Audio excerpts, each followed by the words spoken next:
Hello everyone, welcome to the Thinker's Corner, a show where we delve into the minds of inspiring individuals who are making a significant impact on the society.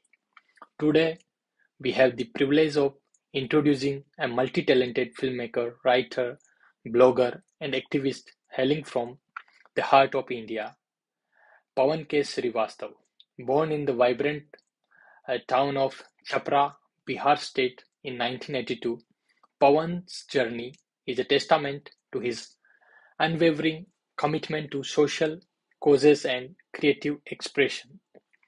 Pawan's educational journey took him from Bihar to Allahabad and eventually to the bustling streets of Delhi, where he pursued computer science studies and embarked on a career path that would eventually lead him back to his roots.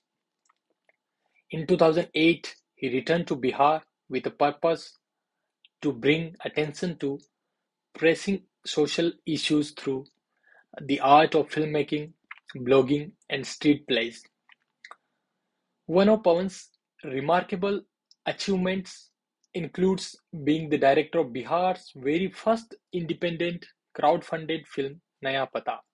This groundbreaking endeavor not only showcased his creative prowess but also initiated a pioneering trend in the Indian film industry. Through the power of social networking, personal connection, and the support of his social circle, Pawan successfully raised the funds for Naya Pata, capturing the stories of migrants and their struggle for identity. Pawan's dedication extends beyond the silver screen. He is an active blogger contributing thought-provoking content to platforms like eBihar and Patna Ki Sadkon Se from Patna's Road. In addition to filmmaking, he has directed numerous street plays, effectively using the medium to engage with and educate the public on various social issues. Recognized for his innovative spirit, Pawan was selected as one of the 13 young innovators of Bihar in 2012, a testament to his commitment to charting his unique path towards success. His film Naya Pata even broke new ground by securing an exclusive release with PVR Director's Cut, making a significant milestone for Bihar's film industry and the Indian film industry as well. But Pawan's creative journey doesn't stop there. He has left an indelible mark with his compelling films, including Life of an Outcast 2018, a feature film that is now available for streaming on Netflix as well. This poignant portrayal of social issues further solidified his reputation as a filmmaker with a powerful voice. In 2021, Pawan continued to make waves with two notable projects. Kumbh The Other Story, a feature-length documentary, captivated audiences with its exploration of a unique cultural phenomenon. While it was released on Movie Sense in 2022, it continues to garner attention for its thought-provoking storytelling. Additionally, Ain 2021, another feature film from Pawan, showcased his versatility as a storyteller. This film, completed in 2022 and now in post-production stage, undoubtedly adds to his growing legacy in the world of Indian cinema. So today we have the privilege of delving deeper into Pawan K Shrivastava's inspiring journey, exploring his creative process and also social activism and the transformative power of storytelling. So join us as we get to know the remarkable filmmaker, writer, blogger, and activist in our exclusive interview on the Thinker's Corner. So welcome, Pawan, to our show. On the channel, and I hope it will be an interesting conversation and we'll get to know each other or we'll share our views or thoughts on the filmmaking and different perspective of the art, independent films, and different social issues. So So my first question would be like, can you tell us, although I have covered like about your journey and most of your work in my introductory part, but also if I have missed something, could you tell us a bit more about your background and what actually inspired you to become a filmmaker? as you asked about me, I belong from Bihar. There is a place called Chhapra. It's a district in Bihar. It's quite popular also. People might be knowing Chhapra. Many leaders, politically, it's a very politically very fertile place. This place is. JP is from here. Um, Rajendra Prasad was from this district. And Laluji is contest election from here. So it's an important city in Bihar. It's a very old city. So after completing my 10th, I went to Allahabad. So I did my 12th, 11th, 12th, and my background was science. I did my 12th, 11th, 12th in physics, chemistry, math. And then I further went to Delhi and I do computer science through Tata Infotech, the Institute of Tata. And then I did job for 2, 3 years. My first job was in Mumbai.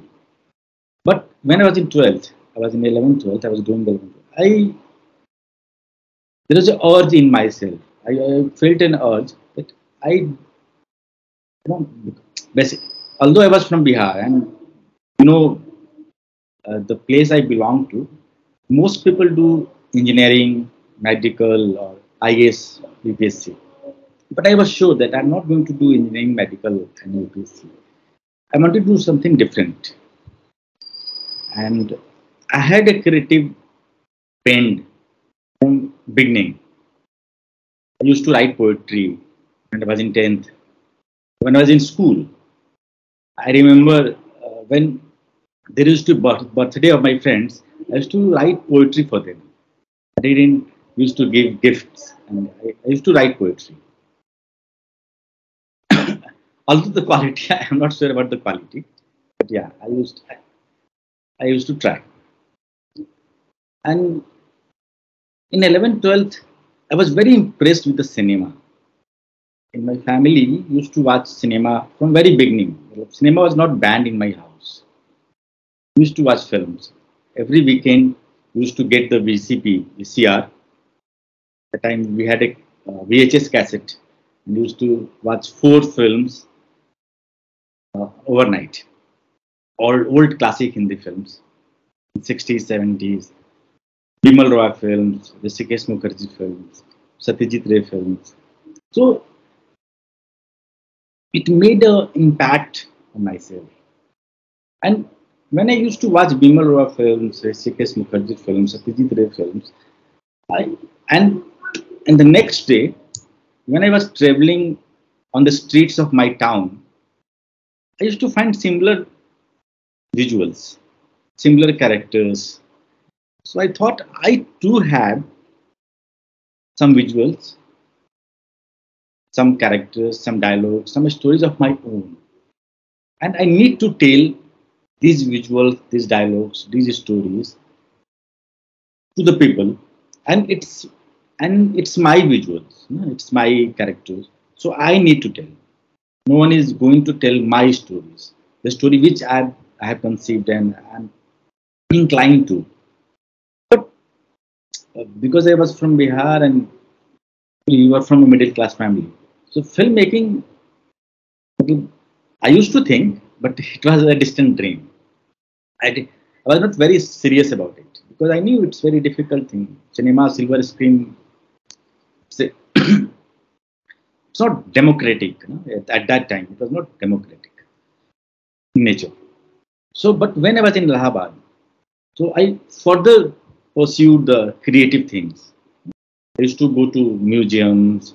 I used to go to NCZCC. I used to watch plays. And when I went to Delhi, so further I explored. Along with my education, I was exploring this thing.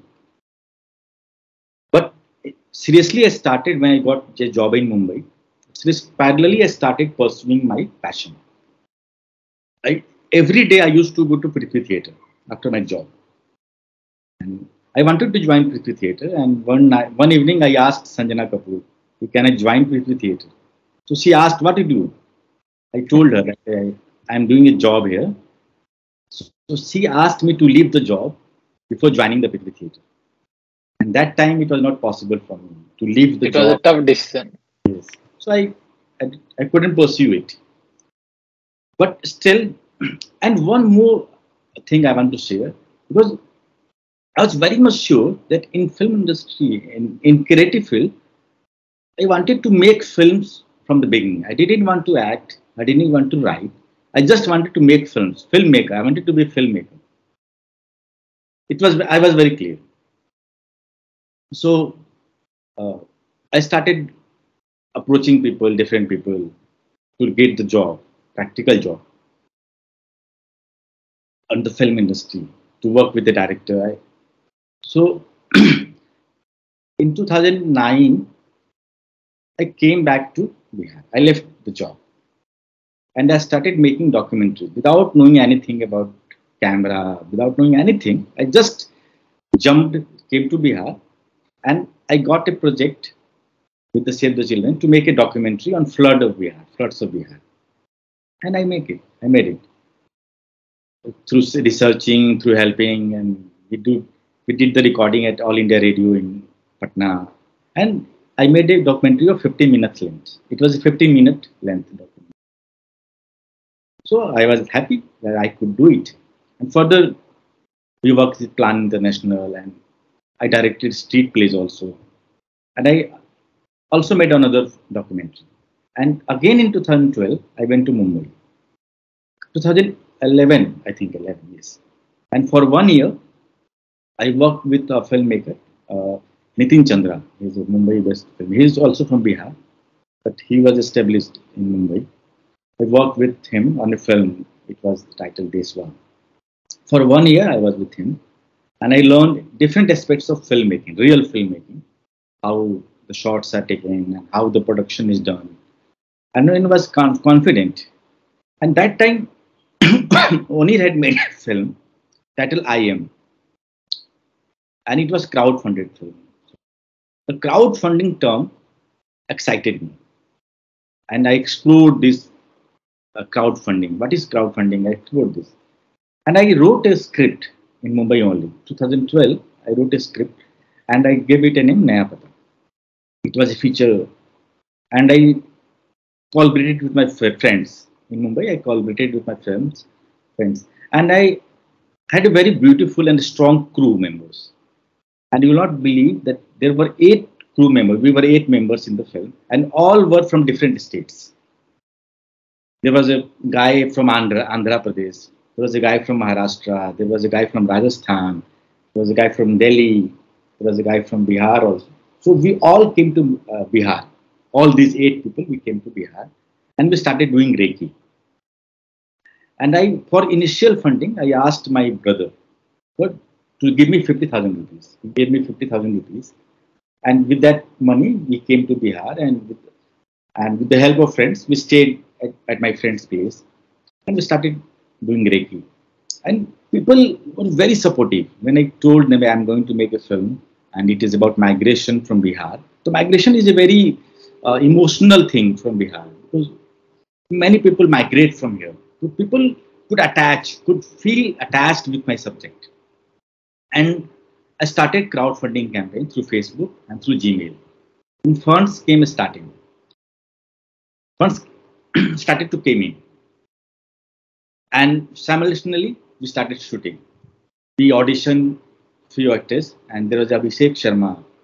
And he's a very well-known actor from Bihar. And he has done films as well as in theaters also. So he was ready to do the film with me, free of cost, as a lead actor. I was very happy to have him as a lead actor of the film. And we started shooting in Rohtas. He was a friend of mine who arranged the village for me in Rohtas. And we shot. It was May. It was 52-degree temperature. And I'm sure that if I try to repeat Naya Pata today, I can't. So I don't have that passion now. It was my first film. I was very much passionate. I was mad about. I have to do it. It's So almost like 10 years yes, before, yeah. we shot the film. We shot 80% of the film in the village, and there was some portion to be shot in Chhapra also. We shot in at my place, Chhapra, and there was some 30% portion was shot in Delhi. So I have been in Delhi for many years. So Delhi is like a home for me. So we could easily shoot. But after shooting the film, the post production was a bigger challenge. So somehow in Mumbai, I begged to the editors, I begged for the system, I arranged everything, and we could complete the film. And I had a screening of the film in Habitat Center.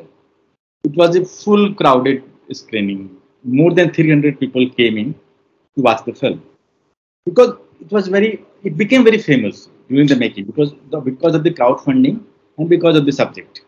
It was very famous. It has got very good media coverage also. Media attention. The film was about loss of identity due to migration. So it was a very new aspect of migration.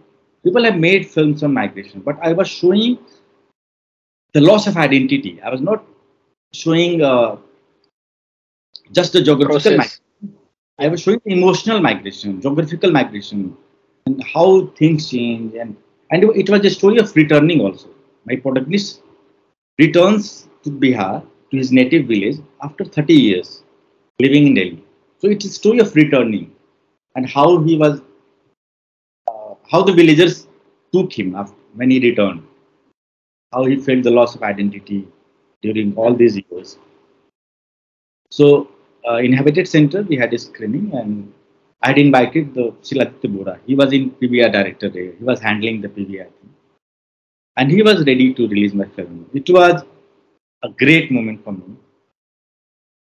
Indeed. I was not expecting when I was making the film. I was not aware that this film could release on PVR in multiplex, but it got released, and internationally it was shown in California also, it and the copy of a film this has been acquired by Harvard University also. I got a mail from Harvard University, South Asian Studies Library, and it has been archived in that South Asian Studies Library in Harvard University for the Great. research. It was a quite, well, I was happy. This film has reached a Done justice. something. Yeah. So this was the journey of my first. Yes. Yes. Yeah, like you already touched upon the kind of crowdfunding process and everything. So, like, do you think that the process of crowdfunding has been changed during all these years when you were like doing all this crowdfunding? Uh, Do you see when, any difference? Like, yes, yes, it had changed a lot. When I was doing crowdfunding in 2012, it was a very new thing. But in 2000, from 2014, there have been companies, it has been institutionalized. Indigo, mhm, Fishberry, Kickstart. There have been many organizations now who can help you in crowdfunding. But that time, but in 2012, I don't think there was any organization. If I was not aware of, if it had been also, I was not aware of any organization. So it was a very new thing. But now crowdfunding is a very popular term. mhm. Many films have been made on through crowdfunding. And this was the first film through Bihar. Yeah, indeed. Yeah. So yeah, like after producing and then got the successful screening all over India as well and in other part of world as well. So you like how you kind of decided your new topic and new theme for your new film, like which is I guess it was Life of an Outcast. So which is now currently streaming on Netflix as well. So what was the inspiration behind the film, and what was kind of the message were you trying to convey to the audience? And like also we can say that in this context of caste-based discrimination in our society, Indian society, how do you see your film like Life of an Outcast contributing to conversation about social justice and the caste issue in India? See, because I belong from Bihar, so from my childhood, I have seen the casteism, how it works, how it functions, and how a majority of the section, because in Bihar, if you'll see, majority population belongs to OBC and Dalits, SC and OBC and ST, and they have been excluded. It has been before. If you'll see the before the Laluji regime, it was all upper caste CMs and upper caste politics was happening in Bihar, and majority was excluded and minority was ruling class. So, and I have seen the discrimination. Although I don't have the first-hand experience being coming from upper caste, but I have seen it. I've felt the trauma and the agony, and I could feel, I could empathize. I could empathize. I went further when I read, when I went to Delhi, and I was introduced to Marxism. Then the picture was clear. Then firstly I was emotional about them. But when I read Marx, then I learned that this is not emotional thing. This is very political thing. This is political issue. This is not something emotional. This is has been done. This is not normal. This has been done, and the Dalits and OBC has been oppressed systematically. There is a system which is working behind these operations, and but although I was very politicized and I had a political bent, I was interested to Ambedkar also. I have read Ambedkar, Marx, and I could relate between class and caste also. When I look forward to Marx, I can see the role of class in the discrimination. And when I read Ambedkar, then I can further declassify the class. Then I can include the caste element also. Why the particular class is being discriminated? So in India, caste element is prominent. So Ambedkar also influenced me. See, why I'm telling because of Marx and Ambedkar? Because if you read Marx, Marx says that there is a discrimination on class basis. But I find that even upper caste who is poor is more privileged than a Dalit who is poor. Suppose there is a family who has equal income in Bihar. There is a Dalit family and there is upper caste family, and both have equal income. But still, the upper caste will have a privilege, will have an upper hand on Dalit family because there is a rule of caste. Suppose there is a place in Gurgaon, Kapaseda. There is a Kapaseda border. All the people, all the laborers from Bihar, many laborers from Bihar goes there and works. And there are upper caste labor and there is a lower caste Dalit labor also. And they are earning, they are working in the same factory, they are earning same amount, but they will not share their plate. There are 2 points. This is clear that caste is prevailing and the politics to divide them in the name of caste because they are from the same class. And ideally, they should join the chains. Marx said, you have nothing to lose but the chains, lose the chains. But the same class is being politicized and they are fighting with each other. They have become enemy of each other. Certainly, there is a caste structure. And so, this was my thought. But one more thing is there. When I was growing up, I was born in 82. And when I was starting making this film in 2016, I started writing this film from 2016. So I could see in 3 decades the kind of operation, the way of operation has changed. Not totally, but in some sense, the operation, the way they have been oppressed, is being changing on in 3 decades. In 80s, there was a huge operation in the name of untouchability. But in 90s, where there was a liberation, economic liberation came, then there was a operation in the name of capital, in the money-based operation. And now there is a political operation. When the Mayawati and Lalu Mandal Commission came, after that there is a operation in the name of political, in the name of identity politics. They have been excluded politically. So in life of an outcast, have tried to show the 3 decades through 2 generations of the same family. I have shown the discrimination on the basis of untouchability, discrimination on the basis of liberation or economic progress, and thirdly, discrimination on the basis of politics. So this is about life. Yeah, so like I can now remember the story of your film Life of an Outcast, and back then I wrote an article about your film as well. So in today's, in kind of in light of recent incidents like the controversy surrounding Udyanidhi Stalin's remark on the Sanatan Dharma and the suppression of Dalit Bahujan voices in political and social context. So how do you view the current state of freedom of expression and inclusivity in India's political landscape? And how does your film Life of an Outcast kind of address or reflect these challenges within its narrative sequences? Because your film also addressed the kind of these sequence where the teacher was kind of resistant to kind of he denied writing a om on the blackboard, and that's how he put into jail. And so how do you see both the connection, both the story? See, after 2014, when this RSS supported government has come into the power, the things have changed. I'm not saying that things were very good earlier, but things have changed, and we need to notice the change. We can't deny there is a change. There is a change. There was operation earlier also. There was operation in Congress regime also. There have been operation. Dalit have been oppressed. Always they have been oppressed. But it has changed.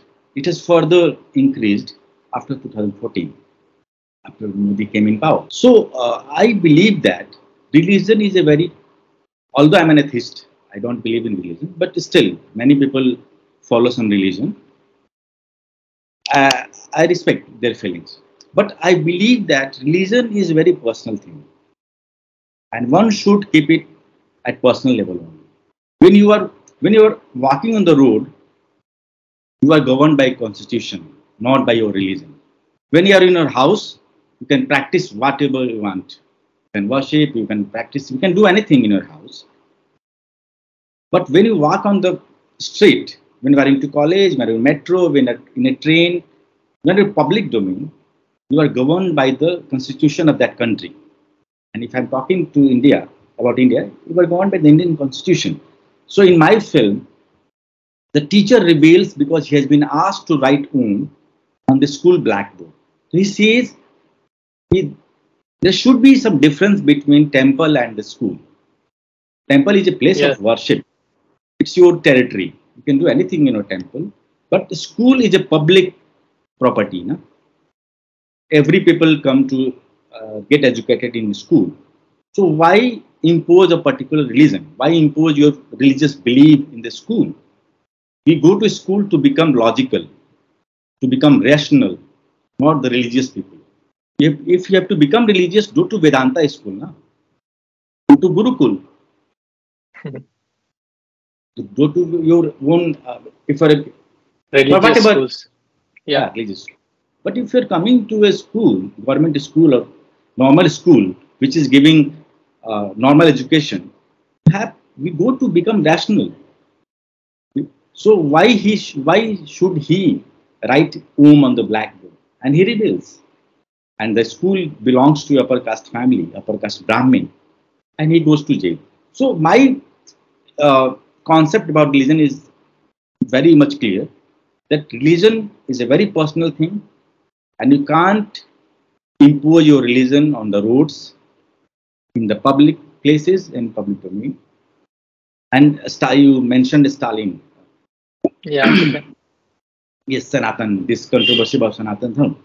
So he has raised the element of discrimination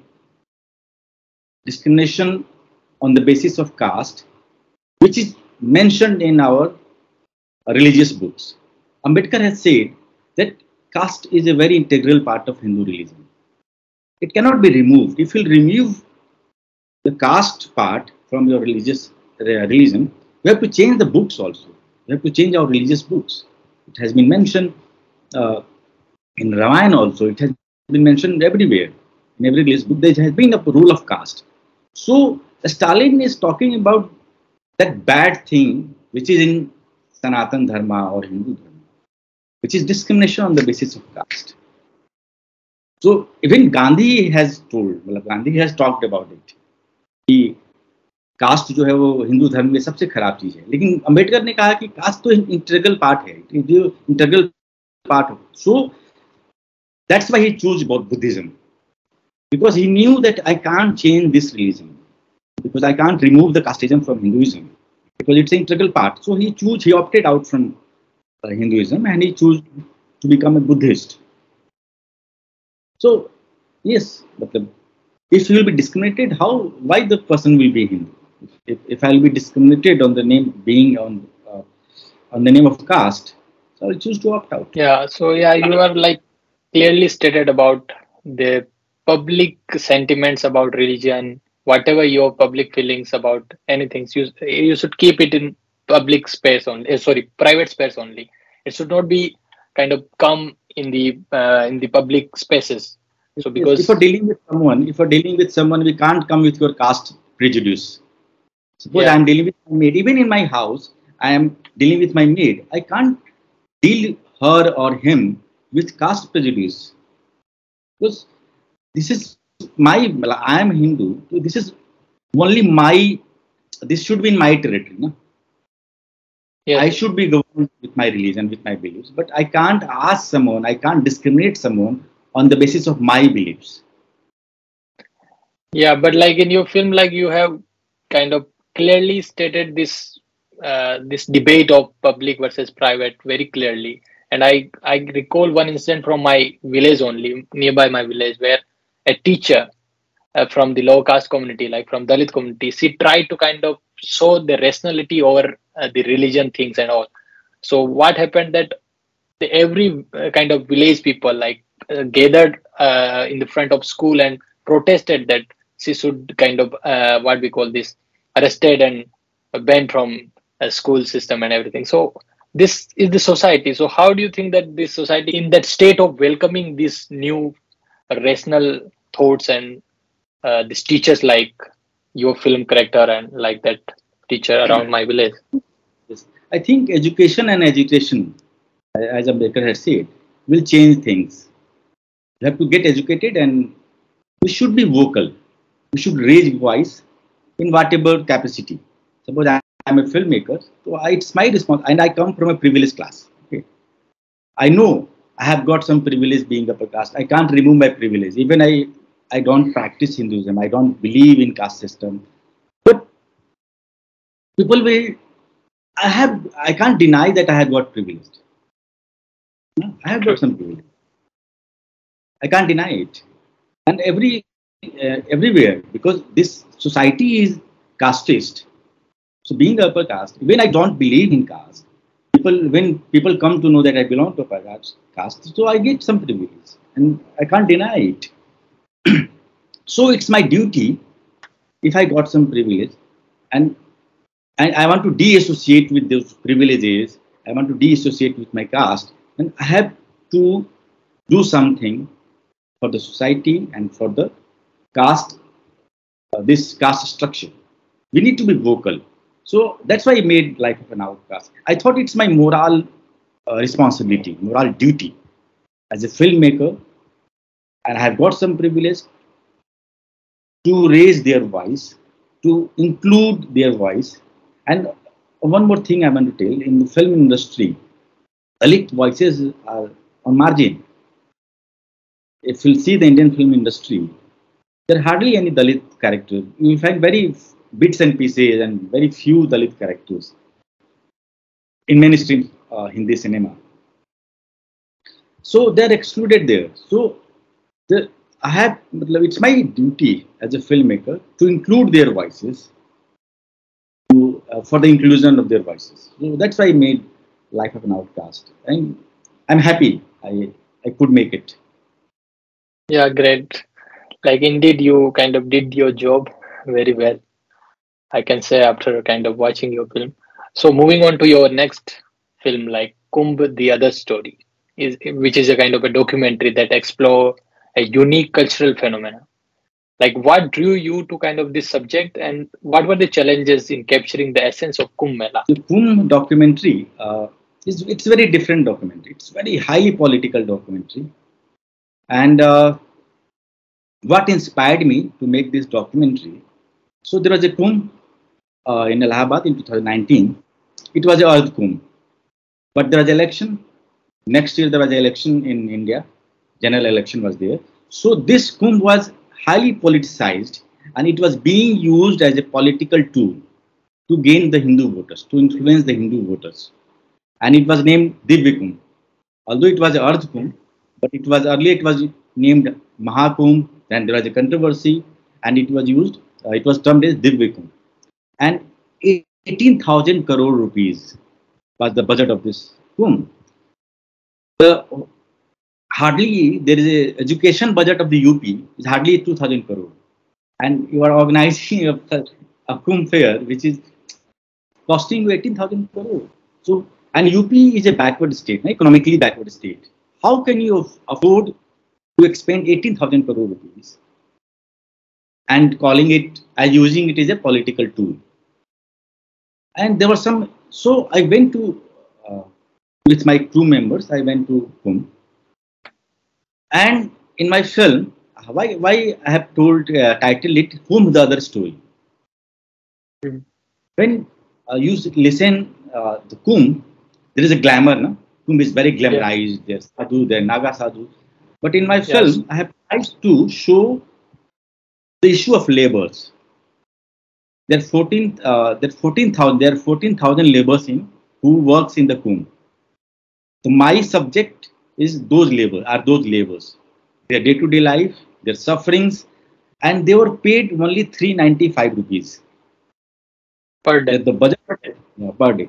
And after agitation, it was increased to 405 rupees. 15 rupees was increased. There was a strike during the coup, and it was increased by 15 rupees, and it became 405 rupees. So, on one side, you are spending 80,000 crore rupees, and they are demanding, give me at least 550 or 600 rupees, but they are dividing skilled labor, unskilled labor. They are talking rubbish, totally rubbish. So, I have shown the other story of the Kumbh, dark side of the Kumbh, and how, and to polish everything, Modi went to the Kumbh and uh, washed their feet of the Yeah. Dalit laborers. And interesting thing, all those 14,000 laborers were Dalits. Not a single labor was from upper caste, even from not from OBC. All were from Dalit. I talked to more than 1,000 laborers, 1,000 camps, and all Thousand were camps. um, they were Dalits. So it was again it was an issue for me. And one more interesting thing I wanted to convey through my documentary, they talk about Hindu Rashtra. Na? So when I see the Kumbh, when I saw the Kumbh, I fictionalize that someday if they will be successful in making this country a Hindu Rashtra. So the Hindu village will look like this. Like they have a Mm. Vatican City, Christians have Vatican City. So Kumbh, it's a city. It's a 40 kilometers area. You can call it a city. No? Kumbh Fair was a city. Yeah. And how the people will be treated in Hindu Rashtra, you can see. You can go in the Kumbh and see. If Mm. we will have a Hindu Rashtra, the prototype is there in Kumbh. Kumbh, the area of the Kumbh is a prototype of the Hindu nation. And I could see how the Dalits, how OBC, and how the economically marginalized people are being treated. How the powerful people are getting privileged, and how it is being politicized. Everybody was talking about Hindu. At that time, this judgment didn't came, na? This Ayodhya Mandir. Yeah. Only people were talking about Ayodhya Mandir, Ram Mandir. Nobody was talking about this labor issue. There are hardly few people. They are activists in Allahabad. I have interviewed them also. Anshu Malvi, he works for the laborers. He's working since last 30 years with these laborers, Kumbh laborers, the laborers who work in Kumbh. And Mm. he is very associated with this issue. With the help of him, I could I could talk with many labor leaders also, who are who are organizing the protest. And he was arrested. At one night, when I went to interview him in the Coombe, he got arrested in front of me. Two police van came and he got arrested, but he was released the day after. Then I went to his house at 2 a.m. in the morning and I recorded him. So it was a challenge. I was also very, because if they caught me, they would have deleted my footage. So it was Yeah. also, it's a 1.5 hour film and nobody could release this film in India. I approached everyone, but it is too political and too strong film to release these corporates. So finally, Movie Sense, it was released on Movie Sense. Yeah. So, like, were you aware about the kind of what you gonna kind of convey through your this story, like through this documentary? Are you kind of after kind of went there and you realize that the subject matter is changed and something has been changed that you have planned? So, like, what was your kind of reflection after engaging with these So people, like laborers and so? why, when I went to Kumbh, the idea I was carrying with me is that why this Kumbh is being politicized and how it is being used as for the general election. This was my first idea. But First idea? after, but after 3 to 4 days, I get to know about this labor issue, and I spoke to them. I thought I should focus my film on this issue. I was very clear on third day, and I started shooting accordingly. I have, if you'll see the documentary, I have. It has been well. It was screened in India, in Patna. There is a cinema for resistance in India. They Yes. organize film festivals. So people have liked it, and it has been discussed among unions also, labor unions. I spoke to Okay. many laborers also who are working. Yeah. So great. So yeah, look, like your another feature film, I Am Draupadi, which was Hmm. completed in 2021. So, like, can you No, give us some 2022, I think. Yes. 2022? Okay. It's So yeah, going on. Still, some works are pending. It has been not so released yet. oh, so it's still not completed. It's almost complete, but few post-production things are Post remaining. production works. Okay. Okay. So, like, So can you it's give a us some insight about the yes. storyline and the significance of the title, basically? Why I'm Draupadi? So after making Naya Pata, after making Outcast, and after making this documentary, this idea came into my mind, and this is about women. I didn't have addressed the women issue till now. Mm, Uh, through I Am Draupadi, I have tried to address this issue of feminism, how the women have been discriminated in modern society. This film is about this elite urban cities. The film talks about the urban people. This is my first film which talks about the urban cities. Because Naya Pata was also based in a village. Outcast was based in a village. Draupadi is okay. based in metros in Delhi, Metro. Lucknow. Yes, Delhi and Lucknow. I have tried to show that how in this upper class structure, women is being victimized for everything. So it talks Mm, about, it's a story of a girl. I will tell you the premise. It's a mhm. story of a girl who falls in love at her at different ages of her life.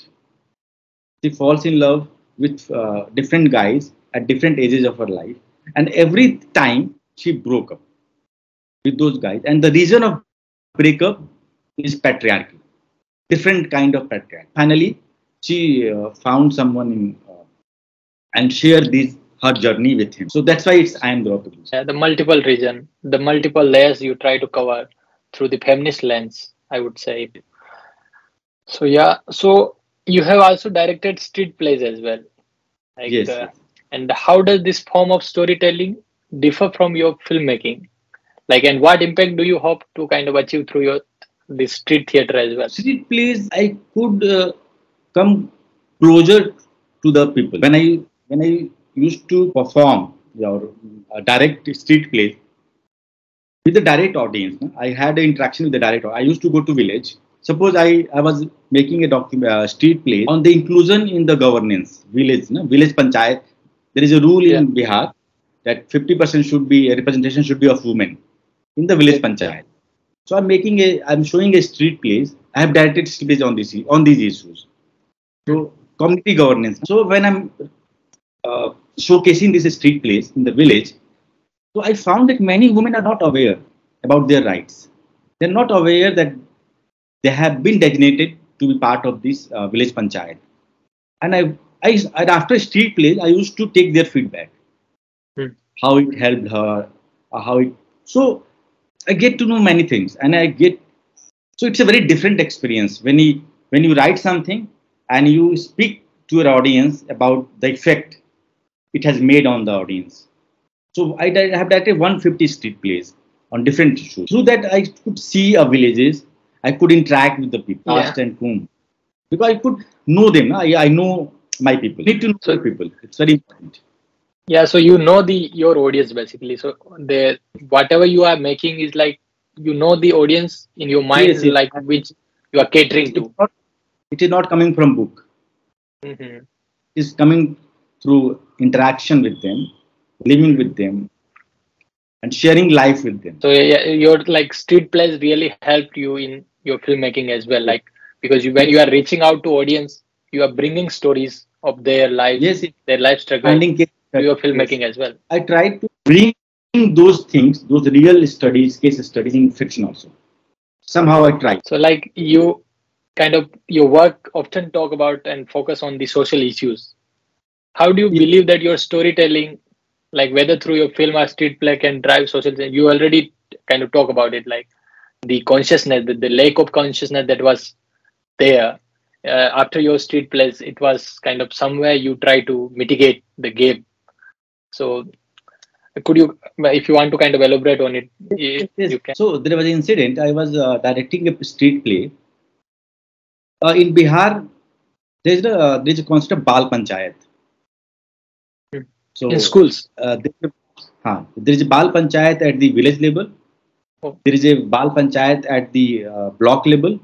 There is a Bal Panchayat at the district level, and there is a Bal Panchayat at state level also. And they go to legislative assembly also. Their representatives. They get elected.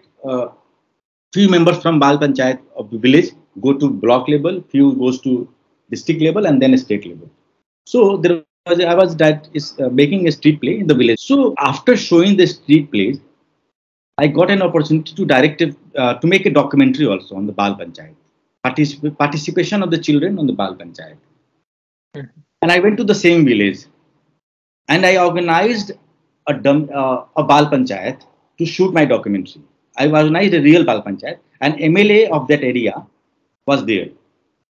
So I found that the girls were very vocal and they asked so many questions that in real time the MLA had got no answer.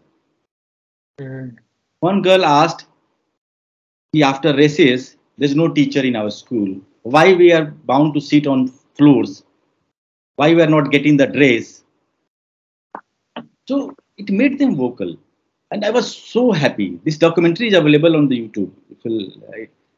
Child participation. Okay, I will put in description as well. Yeah. The name is Bhagidari. Bhagidari. So then you can see the MLA is sitting and 9-year-old girl is talking eye to eye with the MLA and she raising questions. So it makes impact. If you walk on the ground, it makes impact. That's why I very respect the activist people, the social activists who are working on the ground level. They are doing very genuine work. Some of them are doing very genuine work. And society changing. We can even Neeraj, you have also you might have experienced. We are changing. I'm not very positive, but yeah, we are changing. Things are changing. Even it's very slow, but things are changing. Yeah, definitely things are changing, and we are also witnessing that how the Dalits were like kind of being oppressed for so many years, but now they have started asserting their voice in different spaces. Yeah. So it's changing. They know their rights. Now they know their rights, They have the political representation. They know their things are changing. Yes, Yeah, so and like, yeah, we need to work 360 degree. I'm not saying only filmmaking and street plays can solve yeah, the problem. We have 360-degree mechanism. We have to work from all area: education, awareness, uh, advocacy, legal system. Everything should be there. yeah, the whatever the medium that are available, we should kind of work through to kind of achieve our goals. So, like, apart from all these projects that you have already kind of talked about and the films that you have produced, like, what are your upcoming projects and what themes or stories do you hope to explore in your future work? Are you currently working on some Yes, project? yes, I'm working on few scripts, and Mhm. I'm trying to get funds for those films. And these films somehow have the elements of social inclusion and Mhm. political activism also. Somehow they Mhm. have the plots. I'm trying to raise these issues to make them. But Great. they're not particularly focused on these issues, but they have the Mhm. elements of these things. So now I'm trying to improve my craft also.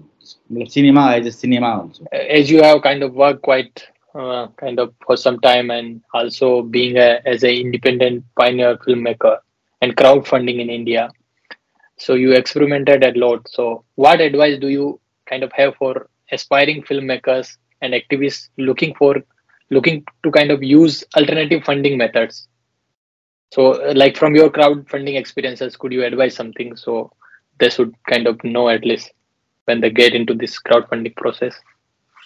Yes, certainly. I hope if someone wants to make a film and Mm. do anything, not only films, they if they want to raise funds, they want to have funds, they can choose this option of crowdfunding. Crowdfunding is a very helpful Mhm. because if you reach to the people with your concept, and when we interact with the people for the funding, we also come to know how the people are getting associated with your project, how people are getting can relate with your project. Because unless they will relate with your project, they will not support you. So Mhm. when you reach out to the people with your project, with your idea, and if you are getting support, it means the project or the concept has some relation with them. Mhm. So it gives you confidence also that I'm doing something good, because that's why people are supporting me. Otherwise, why someone will donate the hard-earned money to you? If they're giving you money, it means that your project is being recognized. Mhm. Yes, some people are liking it, and it gives you freedom also. It gives you artistic freedom, but not Mhm. dependent on the producer. And you can do as you want. You can make your own film. It's very important to make your own film. The first Mhm. thing I would suggest: make your own film. The film you want to make that only. Don't get influenced with anyone. Don't get influenced with Mhm. anyone, because it's your idea and you know how to convey it. Convey your idea.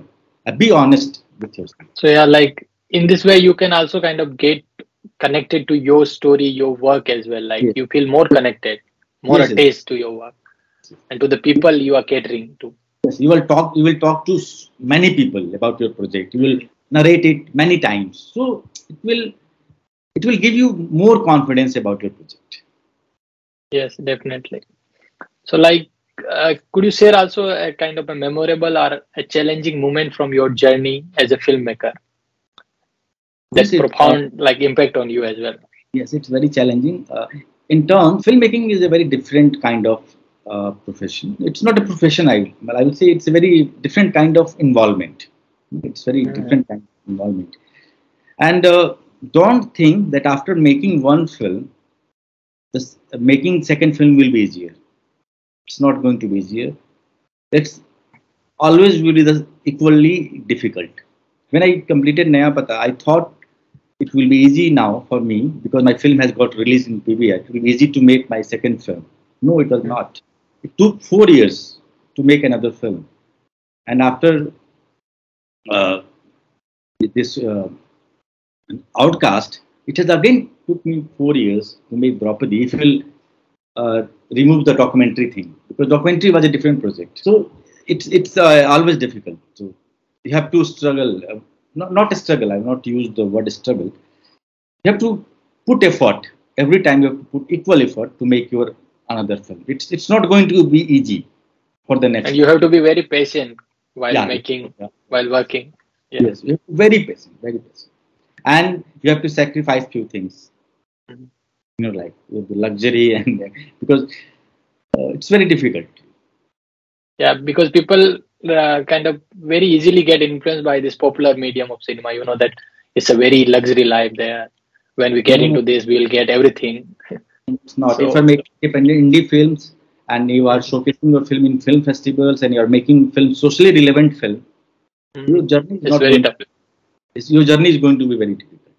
Mhm. Very challenging, not difficult. Challenging is the right word. But like, do you have any memorable like kind of event in your life as a filmmaking, like that you can Yeah, share, like which you remember like very well? in Naya Pata only, I was shooting Naya Pata and simultaneously the funds were coming in. Okay, Mhm, suppose I have to shoot tomorrow. So for tomorrow, the people have lined up. People have committed me that tomorrow I will donate the money. Okay, mhm, so I'm relying on them, and on the basis of them, I have scheduled the shooting of tomorrow. No? mhm, And it is 11 o'clock, and the money hasn't come. But my crew is ready, my actors are ready, but there's no money to buy the diesel for the generator. mhm, So, and but there was some diesel in the generator, and shooting we got shooting started. And mhm, after 1 hour, a guy came, the generator mhm. guy came and told me that there are only 15 minutes diesel is remaining, Fuel is left. Yeah. fuel is remaining, and after 15 minutes, if will you can't use the generator, and the shot is going on. So Mhm, I went out and make a call. The people who had committed me, I asked them donate the money because we need it. And he transferred the money, and I sent someone because ATM was very far. I sent someone with the to buy the fuel. And meantime, we stopped the shooting, and then fuel came, and then started. But it was so. It's a one of the phenomena I'm telling. There are many mhm. incidents like because Yeah, if you're making a definitely. film in a low budget or shoestring budget, so it's a. I'm not saying it's a something very life-threatening challenge. It's not, but yeah, at that time it was very difficult. Now it's like it doesn't seem so difficult, but when there's 60 people Mhm. working for you, working with you, and they're very motivated. You can't say that you don't have result. Yeah, it's really tough at that moment. To wrap up, what message or takeaway like do you hope to kind of give to our viewers can gain from your work, from your journey as a creative activist? Watch my films and watch my films and see if whatever I have told about politics, about caste, about marks, about mid. Do you find? I want to know that. Do you find that what I'm saying Mhm. in this interview or in this conversation, have I been able to do it in my films? Then you feel those feelings in the film. If Mhm. you can feel that what I'm saying and what I have made is same, Mhm. then that it will be achievement for me. I don't want to contradict my own statement. If I'm saying something, my film should reflect that thing. If it is not Yeah, reflecting, so it's only I think it's a gossip. Doesn't make any sense. yeah, indeed. Like whatever your commitment towards your work and whatever you are kind of talking about, it should reflect your work as well. So indeed, people should kind of also kind of judge from your work as well, like not by your words. So yeah, that definitely will gonna watch after this interview, and I will put whatever your works is on the public platforms like YouTube. So I will put the description in this interview as well. I know you through a phone call. No? One day you called me. I think Mhm. it was 3 years, 4 years back, Yeah, in and lockdown. in lockdown you called me, and you told me you wanted to do a story on Outcast. Mhm. And when you wrote the story, and I read that, It was very good moment because you have. I think my film got a very good audience. I think you were the right audience for my film. People liked the article. It was published in two circles, and people liked it. And now you are doing PhD. As you told me, the subject of your PhD is Dalits, how Dalits and marginalized people population has been treated in Rajasthan film, Hindi films in Rajasthan. It's very good. And best of luck to you. And you are doing very good because film there should be some academic work on films also because we Yeah. look forward to the academicians, what they are talking, what they are writing, and we get to know something what we are doing actually in films. Yeah, so really, when I kind of watched your film, so I thought that it's a very good film because back in time I was not very sure about how I gonna kind of research in this field. But when I actually watch your film, I realized that something is people are really making something good work as well. Like also kind of treating this caste subject, which is very sensitive, which nobody want to kind of touch upon because they think that there might be kind of a political incorrectness in their work. But you really at least tried, and you really tried well, I would say. And that was it was my duty to kind of reflect and to write about it, to appreciate, to praise. Thank you, Pawan, for kind of joining us for Thank this you. interview and Thank you also. agreeing Thank for this you. talk. Yes. And finally, to all viewers, please like, share, and subscribe to our channel, The Thinker's Corner, for more such contents. And thank you so much for watching this interview. Please do not forget to write down your opinion, your feedback in the comment section below. Thank you.